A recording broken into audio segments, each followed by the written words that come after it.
What is going on, everybody? My name is Eric, known on the internet as Tubby Emo. We're going to be reviewing Smackdown Live, which is actually a little bit of a rant, and here's why.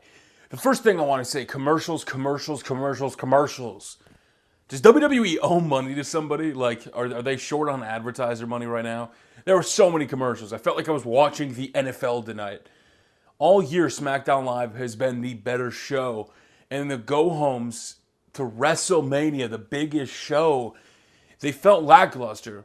And as much as the shows felt lackluster, there's something bigger I want to talk about. And I'm going to show you. I'm going to put it on screen right now. Because honestly, it ticks me off a little bit. And it's this picture right here. Take a look at that picture. Who's on that poster? Why are the Usos... You know, we're going to save that for later in the video. So if you want to get my thoughts, my honest thoughts on the Usos, click past in the video and go find out. Because... boy, we gonna rage a little bit.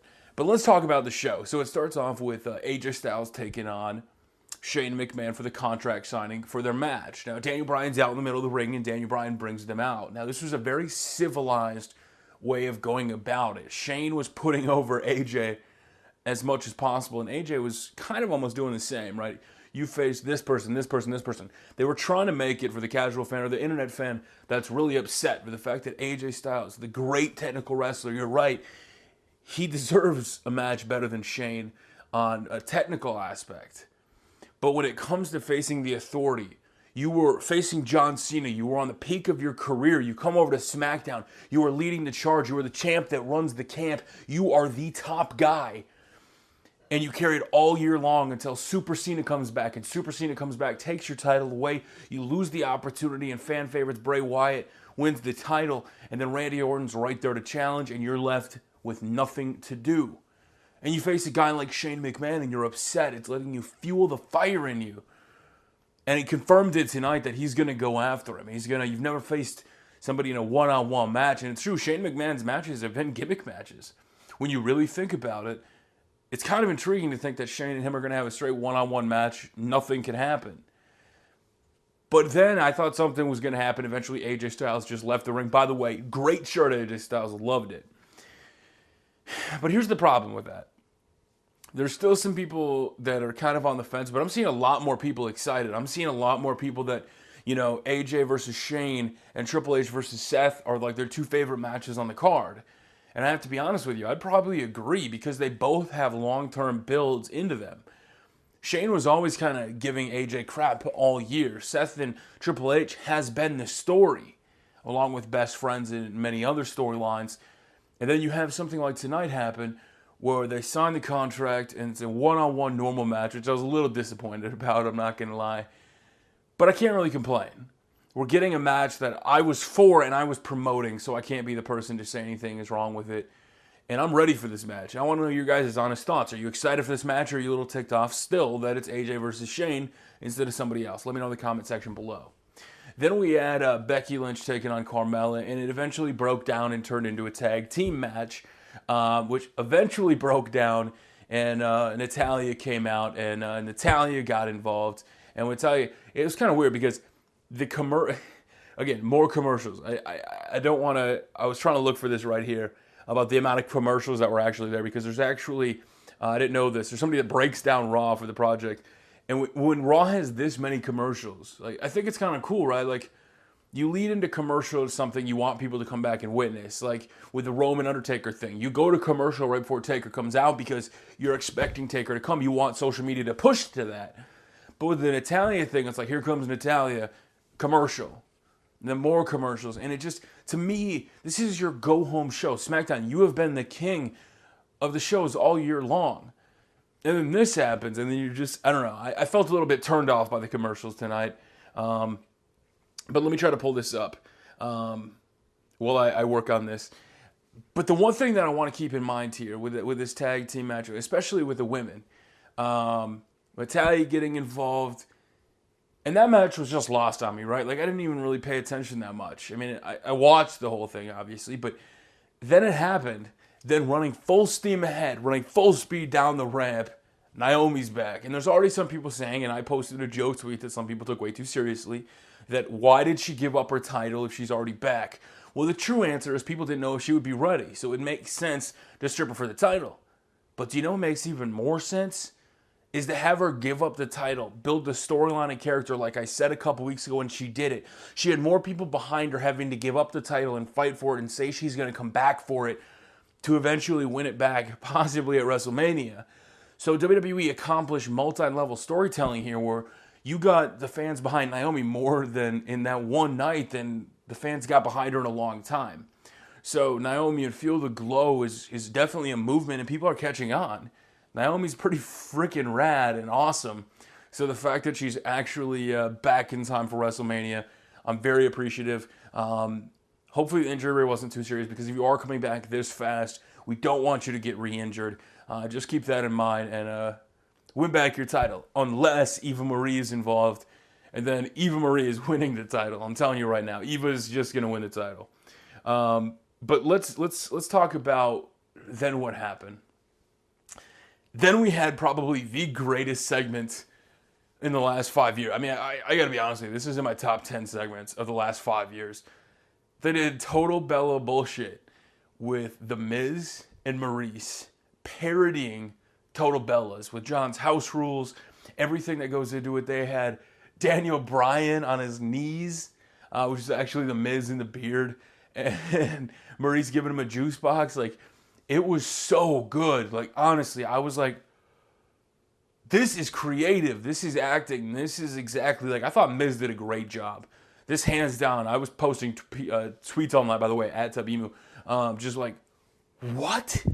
Like, I was crazy shocked because, and I want to know your guys' thoughts in the comment section down below too, because does this feel to you? I mean, this is the kind of stuff John Cena could do. John Cena didn't turn heel in any way, shape, or form. He was just responding to The Miz. Like he said, if you don't bring a knife to a gunfight.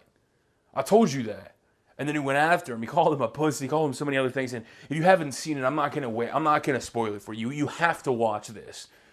It literally was probably the best segment that I've seen on SmackDown all year. I mean, before, Miz was really kind of carrying the segments a little bit. And tonight, John Cena just went, like, if they were, like, here and here, like, there was The Miz, there was Cena. Tonight, Cena was, like, on the same level. So, I got to be honest with you, man. John Cena, The Miz, I am so excited for this match. The cliffhanger, I will say this, the cliffhanger, when they were going to go to another commercial break, by the way, which I didn't mind going to a commercial break at that point, because in Total Bellas, that's something that would happen. Like, Nikki Bella actually went to propose to The Miz, and then it went to be continued. That's a good placement for a commercial. No matter what anybody says, that makes sense. Also, by the way, people are getting really upset, or they're tweeting on social media about the whole 1997 Snicker ad. I mean, if I'm wrong, I'll own up to it, but I'm pretty sure Snickers did that campaign on purpose, because you make mistakes when you're hungry, and the person that made the video probably was hungry and didn't have a Snickers. Just throwing that out there. Not trying to be crazy or anything. Just like Southpaw Wrestling was about KFC Georgia Gold. Not really Southpaw Wrestling. But I digress from advertising. So when you actually see this, when you see it in person, you're going to go, damn, John Cena.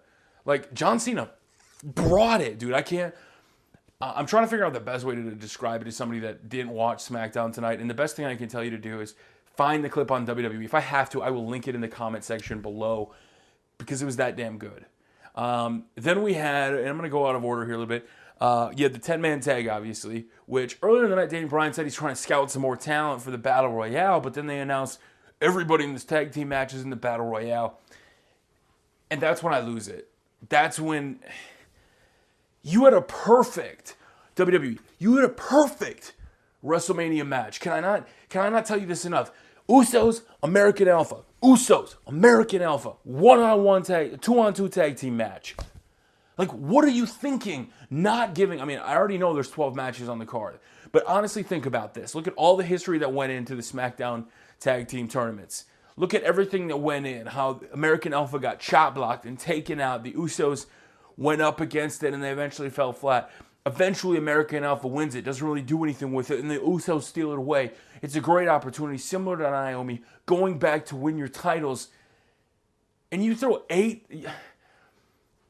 David Otunga made a comment saying, you know, the Usos have a pretty good chance of winning the Honor of the Giant Memorial Battle Royale because they have somebody to watch each other's backs.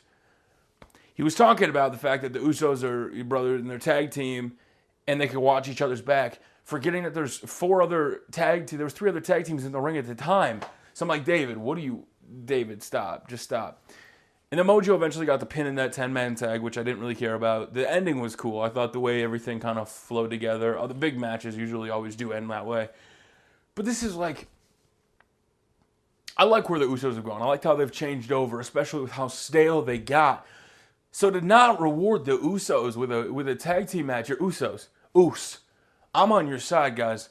This change with the grills, the attitude, the clothing, I'm behind you, and you absolutely should have a match.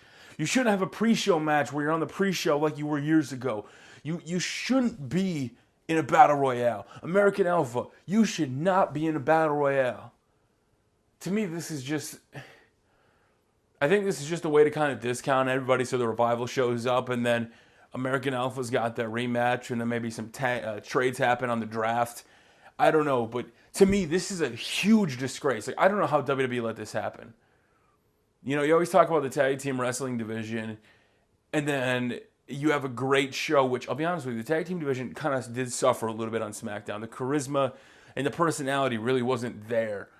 But the fact that you had a good match, especially when they had a good match, you know, the week before, and you're not even going to put them on the WrestleMania card. I'm like, God, that pisses me off. I'm sorry. Like, I'm in a smaller building now where the walls are a little bit, you know, they can hear me. So I don't want to be yelling here, but WWE, I don't even know what you're doing at this point. Like, I don't know why you didn't give us this match.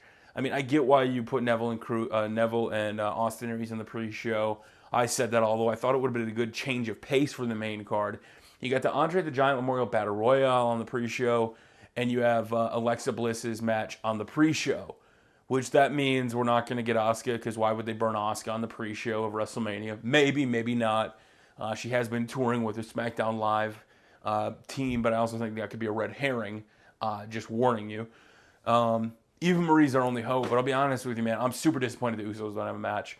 And then finally, in another freaking head scratcher, Luke Harper was put over by JBL. JBL, thank you so much. I know a lot of people give you crap, but you put over Luke Harper's effort tonight, and I have to give you a round of applause for that, man. It was a quick, short hitting.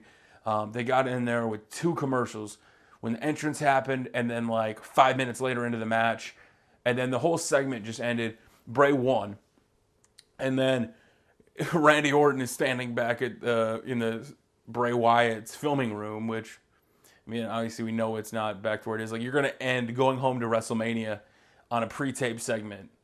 I don't get that. I really don't. But then when he drove the stake into Sister Abigail, like, man, that was a dumber ending than the Usos not having a match. Like, this is your go home. And I'm confused by it. So I want to leave it there before I really go crazy. So let me know what you thought of SmackDown in the comment section below. That'll wrap it up for me, because I'll be honest with you, man, I could go on and on, just be pissed about the Usos. Bray versus Randy is going to be great, so I don't want to get too caught up in the ending, even though I don't get it. I'm just like, he's got supernatural Undertaker ability. Like, what? What does that mean? Like, is the stake going to come back to be like the next Undertaker? Like, I don't know. But I'd love to know your thoughts on what you guys thought about tonight's SmackDown.